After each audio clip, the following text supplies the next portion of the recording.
ஐஸ்வர்யா கருத்தரித்தல் மையங்களில் ஜனவரி 30 முதல் பிப்ரவரி 5 வரை இலவச ஆலோசனை மற்றும் சிகிச்சைகளில் மாபெரும் சிறப்பு சலுகை. ஆட்சிக்கே வராத தாவேக மீது ஊழல் புகார் கூறுவது வேடிக்கையானது என்று அக்கட்சியின் கொள்கை பரப்பு செயலர் அருண்ராஜ் தெரிவித்துள்ளார். தாவேக நிர்வாகிகள் ஆதவ் அர்ஜுனா மற்றும் செங்கோட்டையின் மீதான ஊழல் விமர்சனங்கள் உள்ளிட்ட பல்வேறு கேள்விகளுக்கு அவர் அளித்த பதில்களை புதிய தலைமுறையின் வணக்கம் தலைவர் பகுதியில் பார்க்கலாம்.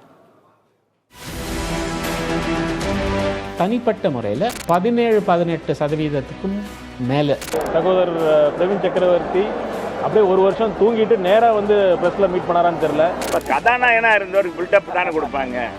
ஒரே நேரத்தில் 100 பேர் அடிக்கிறாரோ அப்பா, ஏய் சொல்கிறார். நான் வந்து ஒன்றே ஒன்று தான் சொல்கிறேன்.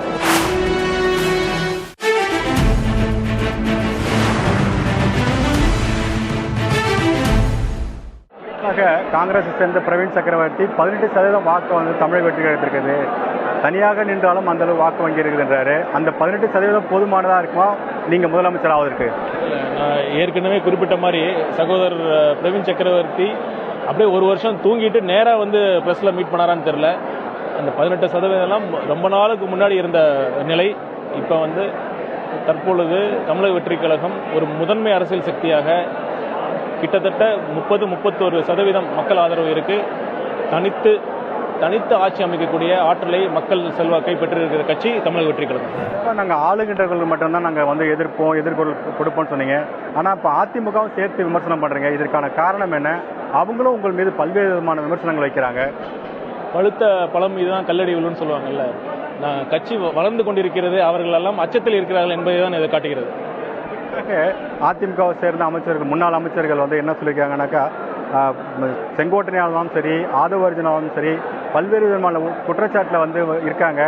அவங்களுக்கு வந்து முதல்ல பதில் சொல்லுங்க, அதுக்கப்புறம் எங்களை பற்றி நீங்கள் குற்றம் சாட்டுங்க அப்படின்னு சொல்கிறாங்க. அதை நீங்கள் எப்படி பார்க்குறீங்க? நான் வந்து ஒன்றே ஒன்று தான் சொல்கிறேன். யார் ஊழல் பண்ணியிருக்காங்கன்னு மக்களுக்கு தெரியும். நீங்கள் ஒரு ஐஆர்எஸ்ஸாக இருந்திருக்கீங்க. நாங்கள் இதை செய்ய போகிறோன்னு கேட்காம இன்னைக்கு மாற்றி ஒருத்தவங்க ஊழல் சொல்வதும் அவர்கள் மீது தேவையில்லாத குறை கூறுவதும் தொடர்ந்து நடைபெறுது. இந்த அரசியல் தேவையா? இல்லை, இது நியாயமான கேள்வி. நாங்கள் எங்கள் மீது அவதூறு சொல்கிறப்ப நாங்கள் பதில் சொல்லி தான் ஆகணும். அது மாற்றத்தை நோக்கி நீங்கள் சொல்கிறாங்க. ஆனால் பாதிக்கப்பட்ட மக்களை கூட உங்கள் தலைவர் பார்க்கலன்னு தொடர்ந்து அதே விமர்சனத்தை வச்சுக்கிட்டு இருக்காங்க.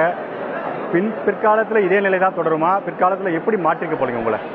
பிற்காலத்தில் அந்த மாதிரி ஒரு நிகழ்வுல நடக்காது. கண்டிப்பாக அது மாதிரி ஒரு நிகழ்வு அதற்கான தேவையும் இருக்காது.